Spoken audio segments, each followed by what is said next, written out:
কৌশিকদা কেমন আছো? আমি ভালো আছি, থ্যাংক ইউ সো মাচ। এত সুন্দর একটা বুক লঞ্চ হচ্ছে, তো ফার্স্ট আমার বইয়ের নামটা কি এখন লিখেছো? বইয়ের নামটা হচ্ছে the pluck of the draw, scintillating cricket স্টিলমেটস।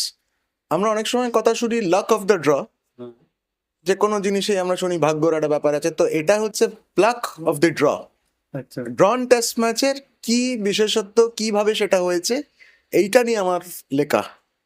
এই বইটা যখন প্ল্যান করলে কেমন আর একটা বই লঞ্চ রেডি করতে তো অনেক সময় লাগে মিনিমাম, তো এটা কবে প্ল্যান করলে কি এটা নিয়ে বই করবো? এটা ছিল মাঝে মধ্যে, আমি ভাবতাম, তারপর ভাবলাম যে না, আজকাল টেস্ট যেভাবে এভলভ করে গেছে, ড্রন ম্যাচ আজকাল অনেক সময় কম হয়, একদম।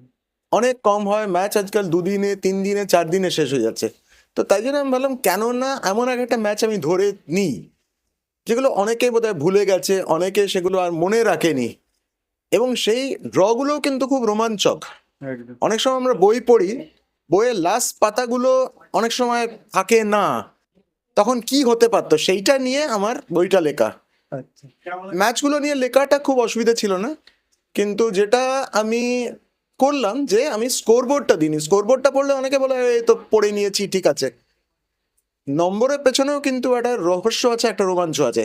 এই নিয়ে আমি ম্যাচগুলো লিখেছি আচ্ছা। এবং শুরু করেছি একেবারে 1949 থেকে, 1949 থেকে 2021, 29টা টেস্ট ম্যাচ আমি কভার করেছি।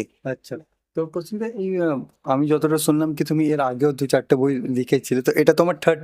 যত হ্যাঁ, এটা আমার তৃতীয় বই। আমি যেভাবে করি সেটা হচ্ছে, আমি কিছু বই নিজে লিখি, দুটো বই কবিতার ওপর বেরিয়েছে।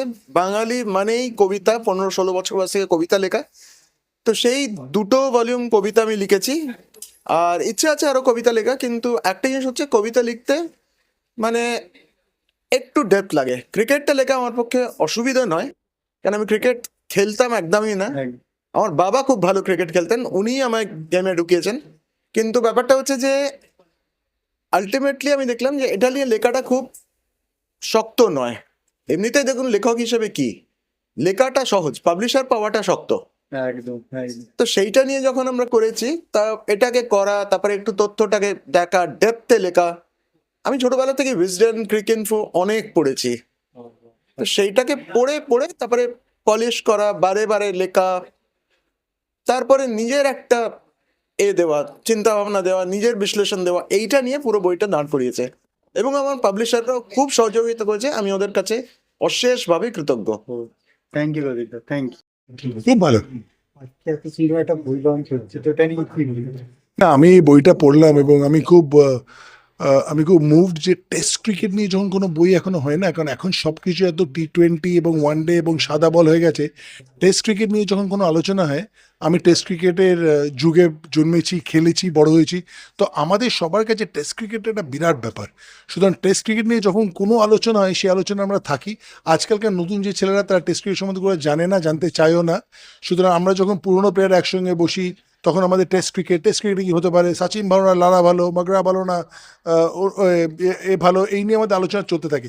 সুতরাং যখন দেখলাম এই বইটা টেস্ট ক্রিকেট নিয়ে, তখন আমি অত্যন্ত উৎসাহিত এবং আমি মন দিয়ে বইটা পড়লাম। এখন একটা রিসেন্টলি যে ইন্ডিয়া ওয়ার্ল্ড কাপ খেলছে, তো কত এক্সাইটেড এখন যে ইন্ডিয়ার টিম খেলছে, ওটা নিয়ে কি বলছে? আমি অলওয়েজ এক্সাইটেড, আমাদের দেশের দল খেলছে, এক্সাইটেড। কিন্তু আমাকে T20 ক্রিকেটটা অতটা প্রভাবিত করে না, কারণ আমি যেহেতু তিনটেই খেলেছি, আমি জানি টেস্ট ক্রিকেটটা খেলাটা কত শক্ত, পরীক্ষাটা কত শক্ত।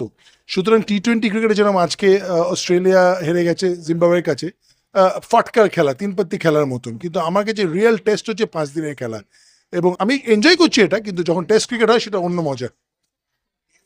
2020 হয়ে গেছে, মানে 2-3 দিনে খেলা শেষ হয়ে যাচ্ছে।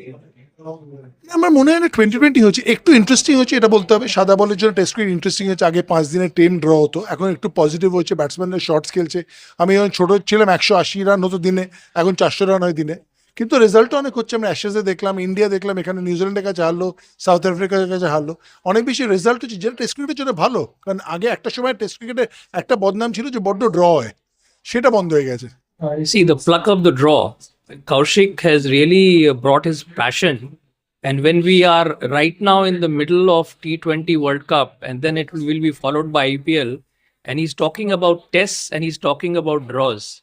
The beauty is that a lot of these draws were like a victory, and a lot of these draws were almost like defeat.